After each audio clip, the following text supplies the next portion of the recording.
আজকে আমরা গ্রাফের 3 নাম্বার ক্লাসটা করব এবং আমাদের যে গতিবিদ্যা প্লেলিস্ট তার 9 নাম্বার ক্লাস। দেখো আজকের ক্লাসটা হচ্ছে সবচেয়ে গুরুত্বপূর্ণ ক্লাস। আজকের ক্লাস বুঝলে গ্রাফের যত ক্লাস আছে তুমি সব বুঝতে পারো, ঠিক আছে? বস্তু কোন দিকে যাচ্ছে এটা কিন্তু ভাই ইম্পর্টেন্ট, কিন্তু ঠিক আছে আমরা শুধু গ্রাফ দেখবো, গ্রাফ থেকে বাই করবো, এটা আমাদের মূল উদ্দেশ্য না। আমাদের মূল উদ্দেশ্য হচ্ছে একটা গ্রাফের খুঁটিনাটি কী কী থাকতে পারে সেটাও তোমার বোঝা। আশা করি তোমরা ব্যাপারটা বুঝতে পারছো। হ্যালো জিটিএ পিপল, কেমন আছো? আচ্ছা, আজকে আমরা গ্রাফের 3 নাম্বার ক্লাসটা করব এবং আমাদের যে গতিবিদ্যা প্লেলিস্ট তার 9 নাম্বার ক্লাস। দেখো আজকের যে ক্লাসটা সেটা হচ্ছে সবচেয়ে ইম্পর্টেন্ট ক্লাস। এই ক্লাসের উপর ডিপেন্ড করে তুমি গ্রাফটা ফার্দার কি ভালো বুঝবা নাকি ভালো বুঝবা না, ঠিক আছে? আজকের ক্লাসটা হচ্ছে সবচেয়ে গুরুত্বপূর্ণ ক্লাস। আজকের ক্লাস বুঝলে গ্রাফের যত ক্লাস আছে তুমি সব বুঝতে পারো, ঠিক আছে? আজকের ক্লাসটা ভাই আমি আবার রিমাইন্ডার দিচ্ছি, অনেক অনেক অনেক বেশি ইম্পর্টেন্ট। আমি খুবই আস্তে আস্তে বুঝাবো, তোমরা চেষ্টা করো বুঝতে। যদি না বুঝতে পারো আবার একটু ব্যাক করো, আবার দেখো। তাও যদি বুঝতে না পারো কমেন্ট করো, আমি বুঝিয়ে দিব বা সেপারেট একটা ভিডিও দিয়ে দিব, ঠিক আছে? তাহলে চলো আজকে আমরা আমাদের ক্লাসটা শুরু করি। তাহলে আজকের ক্লাসটা করার জন্য তোমাদের গত যে ক্লাসটা ছিল অর্থাৎ 8 নাম্বার ক্লাসটা, সেই ক্লাসটা একটু করা লাগবে। এবং এই 8 নাম্বার ক্লাসের যে ভিডিও লিঙ্ক সেটা কোথায় থাকবে বলো? যারা ইউটিউব থেকে দেখবা তাদের ডেসক্রিপশন বক্সে, যারা ফেসবুক থেকে দেখবা তাদের কমেন্ট বক্সে। ওকে, আসা শুরু করি আজকের ক্লাস। আমি বোর্ডে কিন্তু তোমাদের জন্য একটা চিত্র আঁকে রাখছি, সেটা হচ্ছে একটা গতি। দেখো আগের ক্লাসে কিন্তু আমি এই উদাহরণটা দিচ্ছি, তাই না? তাহলে একটা বস্তু তোমার এক্স অক্ষ বরাবর কি মুভ করতেছে, তাই না? দেখো যখন বস্তুর টাইম শুরু হয়েছে, টাইম গণনা শুরু করছে 0 সেকেন্ড, তখন বস্তু কি 0 মিটারে ছিল। যখন বস্তু 1 সেকেন্ড তখন কি 2 মিটারে ছিল। যখন বস্তু 2 সেকেন্ড তখন কি 4 মিটারে ছিল। এটা এখন বুঝবা না, এটা আপাতত একটু মুছে দেই। এটা মুছা, এটা একটু পরে বুঝিয়ে দিচ্ছি তোমাকে, ঠিক আছে? দেখো এখন আমি যদি ভাই বলি এই যে গতিটা আছে, এই গতিকে তুমি গ্রাফে প্লট করো তো, বা গ্রাফে প্রকাশ করো তো, বা গ্রাফে বসাও তো, তাহলে তুমি কিন্তু ইজিলি এটা বসাতে পারবে, তাই না? কীভাবে বসাবা খেয়াল করো। এইখানে এটা যদি হয় 0 1 2 3 4 5 6, ওকে 1 2 3 4 5 6, ঠিক আছে?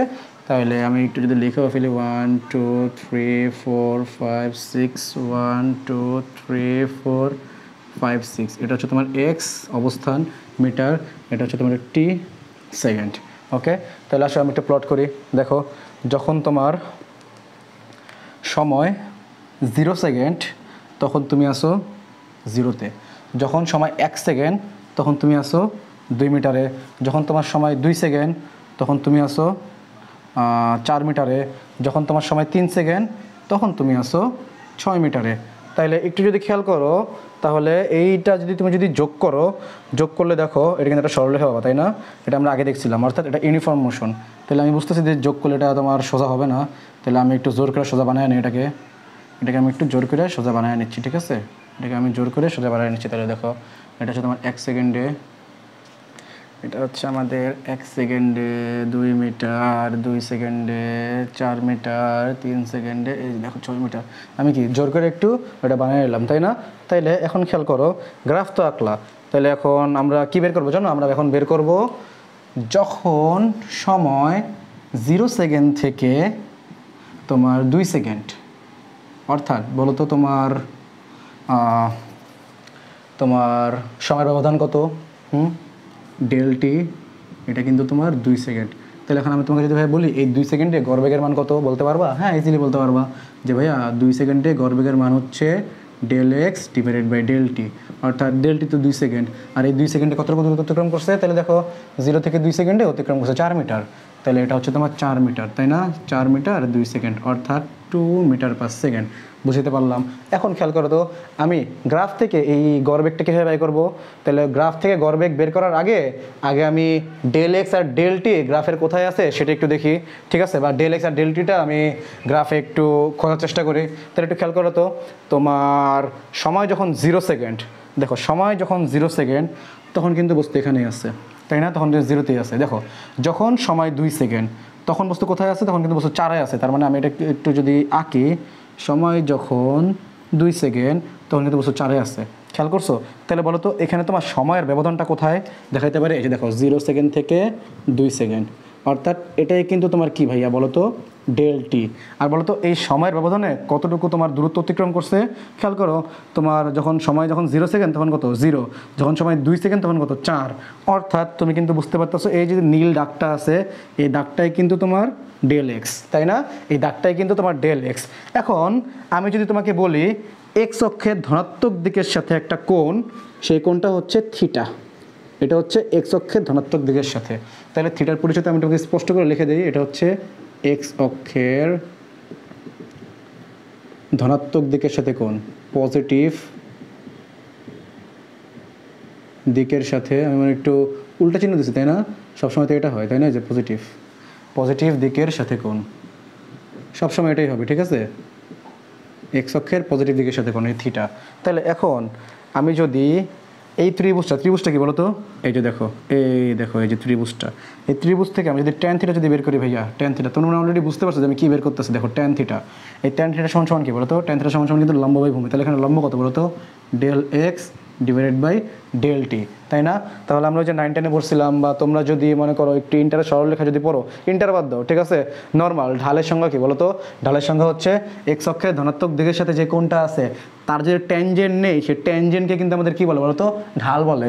অর্থাৎ আমরা কিন্তু এটা ঢাল বের করে ফেলছি এবং ঢালকে আমরা এম দ্বারা প্রকাশ করি, তাই না? তাহলে খেয়াল করো তো, M equals to del x divided by del t, এবং এই del x divided by del t সমান কি বলো তো, দেখছো ভি এভারেজ। অর্থাৎ এটা হচ্ছে আমাদের ভি এভারেজ। তাহলে আমরা কিন্তু এখান থেকে খুব গুরুত্বপূর্ণ একটা ব্যাপার শিখে ফেললাম। কি শিখে ফেললাম? দেখো, অবস্থান বনাম সময় অর্থাৎ এক্স ভার্সেস টি, এই গ্রাফের তুমি যদি ঢাল বের করো, ওই ঢালটা তোমার কি মিন করে? ওই ঢালটা তোমার গড় বেগ মিন করে। আশা করি তোমাকে আমি ব্যাপারটা বুঝাইতে পারছি, ঠিক আছে? তাইলে কখনো যদি বলে যে একটা গ্রাফ আছে এক্স ভার্সেস টি, এই গ্রাফ থেকে তুমি ঢাল বের করো, তখন তুমি কি করবা? তোমার যে টাইমটা দেওয়া আছে ওই টাইম পিরিয়ডে তুমি কি আঁকবা? লম্ব আঁকবা, ভূমি আঁকবা। অর্থাৎ ডেল টি আর ডেল এক্সটা মার্ক করবা। মার্ক করার পর কি করবা?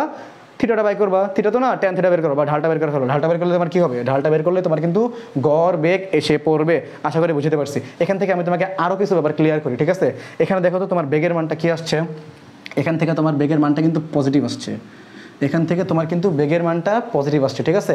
এখন একটা জিনিস খেয়াল করো, আমি যদি ঢাল হিসেবে যদি বলি, ঢাল যদি পজিটিভ হয় বেগের মানটা পজিটিভ হবে। দেখো ব্যাপারটা অনেকটা এরকম, এখানে গড় বেগ সমান কি পজিটিভ, আর গড় বেগ যেহেতু আমার কি ঢাল নির্দেশ করে, তাহলে আমি এখানে কি বলতে পারি বলো তো, tan theta equals two positive. অর্থাৎ ঢালটা আমার পজিটিভ হবে, ঠিক আছে? তার মানে মনে রাখবা যে ঢাল পজিটিভ হয় বেগ পজিটিভ হবে, যে ঢাল নেগেটিভ হয় বেগ নেগেটিভ হবে, ঠিক আছে? আচ্ছা, তাহলে এবার ভাই বলো তো যে থিটার কোন মানের জন্য তোমার ঢালের মানটা পজিটিভ হবে? তোমরা আশা করি জিনিসটা জানো, তাই না? থিটার কোন মানের জন্য ঢাল পজিটিভ হয়? যদি থিটা ইকুয়ালস টু সূক্ষ্মকোণ হয়। এই ক্লাসের শেষে আমি তোমাকে একটা শর্টকাট দিয়ে দিব। শর্টকাট তো না, আমরা এখান থেকে যে ফলাফল পাবো সেই ফলাফলটা সামারি দিয়ে দিব। ওই সামারি দিয়ে তুমি ইজিলি সব কিছু মনে রাখতে পারবে, ঠিক আছে? তার আগে বেসিকটা জানা ইম্পর্টেন্ট ভাইয়া। বেসিক না জেনে তুমি যদি শর্টকাট বা ওই সামারি যদি অ্যাপ্লাই করো, তাহলে তোমার কিন্তু আসলে কী হলো বলো তো, ম্যাথ পারলা, সব কিছু পারলা, কনসেপ্ট কি আর গ্রো হলো না, ঠিক আছে? যখন দেখবা তোমার একটু রুট থেকে ম্যাথ দিছে, একটু ডিটেলসে ম্যাথ দিছে, ঠিক আছে, তখন দেখবা তুমি আর ম্যাথটা অ্যাপ্লাই করতে পারতেছো না বা ম্যাথটা পারতেছো না, ঠিক আছে? তাই তোমার বেসিক জানা ইম্পর্টেন্ট। তারপর টাইম বাঁচানোর জন্য শর্টকাট তুমি মনে রাখতেই পারো, তাতে কোনো সমস্যা নাই। ওকে, তাহলে আসো। তাহলে আমি এটা বুঝলাম ভাইয়া, যদি তোমার থিটা হয় সূক্ষ্মকোণ, এবং এই থিটা কি বলতো, এক্স অক্ষের পজিটিভ দিকের সাথে কোণ, কিন্তু অবশ্যই এক্স অক্ষের পজিটিভ দিকের সাথে কোণ। তাহলে থিটা যদি সূক্ষ্মকোণ হয়, ট্যান থিটা হবে পজিটিভ। আর আমি কি দেখলাম, ট্যান থিটা কি ঢাল, এবং গড়বেগও কি তোমার ওই এক্স ভার্সেস টি গ্রাফের ঢাল। তাহলে ঢাল পজিটিভ, তার মানে ট্যান থিটা পজিটিভ, আর ট্যান থিটা পজিটিভ মানে হচ্ছে থিটা ইকুয়ালস টু সূক্ষ্মকোণ। তাহলে আশা করি তুমি এই ব্যাপারটা বুঝতে পারছো। এখন একটু খেয়াল করো, আমি এই গ্রাফটাকে আর একটু এক্সটেন্ড করব। এক্সটেন্ড করা কি, আমি একটু এইখানে এটা মুছে দিই, কারণ আপাতত জানো তুমি এখন যে এই গ্রাফের ঢালেই হবে তোমার এভারেজ বেগ, ঠিক আছে? তাহলে একটু খেয়াল করো, তো আমি তোমাকে লিখে দিচ্ছি যে এই যে গড় বেগটা আছে না, এই যে এক্স টি গ্রাফের ঢাল সমান গড় বেগ, আমি অলরেডি লিখেই দিচ্ছি এটা। এই দেখো এখানে আমি লিখেই দিচ্ছি, ঠিক আছে? তাহলে এখানে আমি লিখতে পারি যে tan theta equals to del x divided by del t, ঠিক আছে, এই পিরিয়ডে। তাহলে তারপর খেয়াল করো, এখন আমি তোমাকে বললাম কি জানো, দেখো যখন এখানে আরেকটা ব্যাপারে খেয়াল করো, দেখো তোমার বেগ যখন পজিটিভ, বেগটা বলো তো কখন পজিটিভ হয়েছে, এক্স অক্ষের ধনাত্মক দিকে যখন গেছে তখন পজিটিভ হয়েছে নাকি এক্স অক্ষের ঋণাত্মক দিকে যখন আছে তখন পজিটিভ আছে, তাহলে তোমরা কিন্তু ইজিলি কিন্তু ব্যাপারটা বুঝতে পারছো। দেখো ও কিন্তু 0 থেকে শুরু করে কি প্লাস এক্স অক্ষের দিকে গেছে, তখনই তোমার কি বেগটা তুমি পজিটিভ পাইছো, তাই না? তাহলে আমরা জানো কি বলতে পারি, আমরা বলতে পারি তোমার এখানে বস্তুর অবস্থান, খুবই ইম্পর্টেন্ট, এগুলো কিন্তু ইম্পর্টেন্ট, আমি এগুলো কিন্তু এমনি এমনি কিন্তু ভাবে বলতেছি না, ঠিক আছে? এগুলো তোমার বেসিক, ঠিক আছে?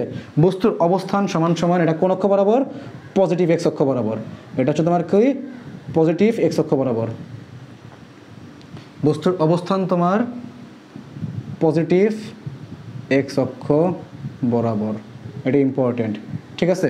তাহলে ভাই পজিটিভ এক্স অক্ষ বরাবর আপনি কেন এক্সট্রা করে লিখলেন, দেখো এখনই তুমি বুঝতে পারবা, ঠিক আছে?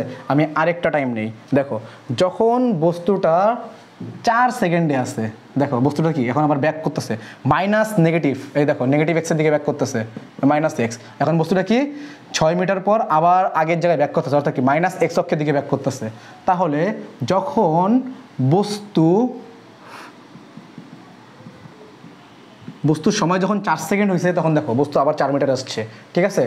বস্তুর সময় যখন 5 মিটার হয়েছে ভাইয়া, দেখো সরি বস্তুর সময় যখন 5 সেকেন্ড হয়েছে তখন ওকে আবার 2 মিটার এসে পড়ছে। বস্তুর সময় যখন 6 সেকেন্ড হয়েছে, দেখো বস্তুর সময় যখন 6 সেকেন্ড, অর্থাৎ ও যখন 6 সেকেন্ড অতিবাহিত কইরাই ফেলছে তখন কিন্তু বস্তুর অবস্থান ঠিক শূন্যতা এসে পড়ছে। তাহলে এখন আমি যদি 4 সেকেন্ড 5 সেকেন্ড 6 সেকেন্ড এর জন্য যদি গ্রাফটা যদি আঁকি তাহলে বলো তো কী হবে, খেয়াল করো। যখন বস্তু 4 সেকেন্ড, যখন বস্তু 4 সেকেন্ড তখন কিন্তু কোথায় আছে, আমি এটাকে লাল কালি দিয়ে দেখাই, যখন বস্তু 4 সেকেন্ড তখন 4 মিটার আছে, তাহলে যখন 4 সেকেন্ড তখন কিন্তু দেখো 4 মিটারে আছে, তাই না? যখন বস্তু 5 সেকেন্ড, দেখো 5 সেকেন্ড তখন ও কোথায় আছে বলো তো, তখন আছে ও 2 মিটারে, তাহলে যখন বস্তু 5 সেকেন্ড তখন ও আছে এরকম 2 মিটারে, তাই না? যখন বস্তু 6 সেকেন্ড তখন ওকে 0 মিটারে এসে পড়ছে। তাহলে এখন দেখো আমি যদি এটা যদি এখন যোগ করি তাহলে বলো তো যোগ করলে ব্যাপারটা কী হবে, তাহলে আমি যদি রাফলি একটু যদি যোগ করতে চাই তাহলে ব্যাপারটা এমন হবে, হলো না, একটু সুন্দর হলো না। তাহলে দেখো আমি রাফলি যোগ করে আর বিন্দুগুলো দিয়ে দিই চোরামি করে, তাহলে দেখো বিন্দুগুলো এখন আমি বসায় দিই, এই দেখো এই যে বিন্দুটা, এই যে 2 2 2 2 2, এই যে বিন্দুটা, আর এই যে দেখো এটা হচ্ছে তোমার 0, ঠিক আছে? মিলে নাই তো, কষ্ট মিলাই দিব আমি, এই দেখো মিলাই দিই আমি, এই দেখো এই যে 6 মিলাই দিলাম, যাও। তাইলে এবার এখানে একটা ব্যাপার খেয়াল করো ভাইয়া, এখন আমি যদি তোমাকে যদি ভাইয়া বলি তোমার কয় সেকেন্ড থেকে বলবো বলো তো, বলবো হচ্ছে তোমার এইখানে 0 সেকেন্ড থেকে 2 সেকেন্ড বলছি তো, তাহলে দেখো 4 সেকেন্ড থেকে আমি যদি 6 সেকেন্ডের জন্য যদি বলি, দেখো 4 সেকেন্ড থেকে 6 সেকেন্ড, এটাও খুব সুন্দর, দেখো ইন্টারেস্টিং, মজা পাবা এটা দেখলো, যে 4 সেকেন্ড থেকে 6 সেকেন্ড তখন তোমার এভারেজ ভেলোসিটিটা কত, দেখো 4 সেকেন্ড থেকে 6 সেকেন্ড, তাই না? অর্থাৎ দেখো ডেল টি এখনও কিন্তু এটা 2 সেকেন্ডই আছে, তাই না? তাইলে এখন আমি যদি ভাই বলি average velocity V average equals to, বলো তো কী হবে, ভি এভারেজ ইকুয়ালস টু কী হবে, আমি লিখি del x divided by del t. Okay, তাহলে ডেল টি বাই কত সেকেন্ড বলো তো, 2 সেকেন্ড। এখন ডেল এক্স কী বলো, ইনিশিয়ালি এখন ছিল কোথায়, এটা এখন ইম্পর্টেন্ট কিন্তু, তাই না? ইনিশিয়ালি ও ভাই ছিল কোথায় বলো, ইনিশিয়ালি আমি কিন্তু দেখো 4 সেকেন্ড থেকে কিন্তু 6 সেকেন্ডে নিয়েছি, তার মানে ইনিশিয়ালি কিন্তু 4 সেকেন্ডে ছিল, ইনিশিয়ালি ছিল 4 সেকেন্ডে, আর এখন আসছে কোথায় বলো তো 6 সেকেন্ডে, তাই না? তাহলে ইনিশিয়াল আর ফাইনালের মধ্যবর্তী তোমার যেই সরলরৈখিক দূরত্ব সেটাই তোমার স্মরণ, তাই না? তাহলে আমি এটা বের করে কী হয় মনে আছে, যে ফাইনাল থেকে ইনিশিয়াল বাদ দিই, তার মানে 0 থেকে 4, ঠিক আছে? 0 থেকে 4 কয় মিটার, 4 মিটার, বাট এটা কিন্তু -4 হবে, তাই না? এটা কিন্তু -4 হবে, অর্থাৎ -2 মিটার পার সেকেন্ড। আমার কথা কি বুঝতে পারছো ব্যাপারটা আমি কি বলছি এখানে?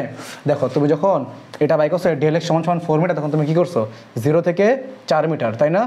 এটা কি প্লাস এক্স অক্ষ বরাবর গেছে, তার মানে কি +4, ব্যাপারটা বুঝতে পারছো? বা এটাও তুমি বুঝতে পারো, দেখো তোমার ফাইনাল পজিশন 4, ইনিশিয়াল পজিশন 0, তার মানে 4 থেকে 0 বাদ দিলে কি 0। আবার এইখানে তোমার ডেল এক্সটা বাই করছো কীভাবে, দুইভাবে বলতে পারো, যে এটা এক্স অক্ষে নেগেটিভ দিয়ে গেছে তাই এটা হচ্ছে -4, ঠিক আছে? যে 4 থেকে 0 দিয়ে গেছি তার মানে নেগেটিভ দিয়ে গেছে তাই -4। আবার তুমি এটাও বলতে পারো যে ডেল এক্স বাই করে কী হবে, ওই যে শেষ বিয়োগ আদি, ফাইনাল মাইনাস ইনিশিয়াল, তার মানে ফাইনাল তো 0 আর ইনিশিয়াল তো 4, তার 0 - 4 সমান কত হবে, -4, তার মানে দেখছো -2 metre per second, -2 metre per second. তাহলে এখান থেকে কিন্তু আমি একটা ডিসিশন আসতে পারি, কি ডিসিশন বলো তো? এখান থেকে আমি একটা ডিসিশন আসতে পারি, যেহেতু V average equals two negative, তার মানে অবশ্যই এখানে কী হবে ভাইয়া, tan থিটা সমান নেগেটিভ হবে। এখানে অবশ্যই tan থিটা সমান কী হবে, tan থিটা সমান নেগেটিভ হবে। এবং tan থিটা নেগেটিভ মানে কি বুঝতেই পারছো, tan থিটা মানে হচ্ছে ঢাল, এবং থিটার কোন মানের জন্য তোমার ঢালটা নেগেটিভ হয় তাহলে বলো, বা থিটার কোন মানের জন্য tan থিটা নেগেটিভ হয়, তাহলে তোমরা কিন্তু অলরেডি জানো থিটা যখন তোমার স্থূলকোণ হবে, থিটা যখন স্থূলকোণ হবে তখন তোমার কি হবে, তখন কিন্তু তোমার ঢালটা হবে নেগেটিভ। এখন একটা জিনিস খেয়াল করো তো, এখানে বস্তুর অবস্থান কোন দিকে, এটা কিন্তু ইম্পর্টেন্ট ভাইয়া, ঠিক আছে? বস্তুর অবস্থান, বস্তুর অবস্থান, তাইলে বস্তুর অবস্থান দেখো তো কোন দিকে, 4 সেকেন্ড থেকে 0 সেকেন্ডে বস্তু কই যাচ্ছে, মাইনাস এক্স অক্ষ বরাবর, তাই না? মাইনাস এক্স অক্ষ বরাবর যাচ্ছে, অর্থাৎ বস্তুর অবস্থান আমি বলতে পারি নেগেটিভ এক্স অক্ষ বরাবর, ঠিক আছে? তাহলে দেখো এটা কিন্তু খুব ইম্পর্টেন্ট, এটা কিন্তু খুব ইম্পর্টেন্ট, এটা কিন্তু খুব ইম্পর্টেন্ট, ঠিক আছে? তাহলে আমি একটা সামারি তোমাকে দিতেই পারি। সেই সামারিটা কি? সেই সামারিটা হচ্ছে, যদি বেগের মান হয় পজিটিভ, সব ক্ষেত্রে খাটে এটা, যদি বেগের মান হয় পজিটিভ তাহলে থিটা সমান সমান সূক্ষ্মকোণ, থিটা সমান সমান সূক্ষ্মকোণ, এবং অবস্থানে দেখো আমি এক্স দ্বারা অবস্থান বোঝাই, x equals to positive, positive মানে কি তোমার প্লাস এক্স অক্ষ বরাবর, ঠিক আছে? তারপর আবার কি লিখতে পারি, আবার লিখতে পারি যখন বেগ নেগেটিভ, ঠিক আছে? থিটা তোমার কি স্থূলকোণ, এবং x equals to negative, negative মানে হচ্ছে মাইনাস এক্স অক্ষ বরাবর, তার মানে বস্তু কি মাইনাস এক্স অক্ষের দিকে যাচ্ছে, ঠিক আছে? বস্তু কোন দিকে যাচ্ছে এটা কিন্তু ভাই ইম্পর্টেন্ট কিন্তু, ঠিক আছে? আমরা শুধু গ্রাফ দেখবো, গ্রাফ থেকে বাই করবো, এটা আমাদের মূল উদ্দেশ্য না। আমাদের মূল উদ্দেশ্য হচ্ছে একটা গ্রাফের খুঁটিনাটি কী কী থাকতে পারে সেটাও তোমার বোঝা। আশা করি তোমরা ব্যাপারটা বুঝতে পারছো, ঠিক আছে? তাহলে এই জিনিসটা কিন্তু মনে রাখবা, ঠিক আছে? তাহলে বেগ পজিটিভ মানে কি, বেগ পজিটিভ মানে হচ্ছে বস্তু পজিটিভ এক্স অক্ষ বরাবর যাচ্ছে, বেগ নেগেটিভ মানে হচ্ছে বস্তু নেগেটিভ এক্স অক্ষ বরাবর যাচ্ছে। এটা তোমার কোন গ্রাফে বলো তো? এটা তোমার অবশ্যই এক্স ভার্সেস টি গ্রাফে, অর্থাৎ অবস্থান বনাম সময়ের গ্রাফে, ঠিক আছে? এখন আমরা কি দেখব? এখন আমরা দেখব অবস্থান বনাম সময়ের গ্রাফে, অবস্থান বনাম সময়ের গ্রাফে তাৎক্ষণিক বেগ কীভাবে প্রকাশ করা যায়, বা তাৎক্ষণিক বেগের গ্রাফটা কীভাবে আঁকা যায়, এখন আমরা এই জিনিসটা দেখবো, ঠিক আছে? তাহলে আসো এটা একটু দেখে ফেলি।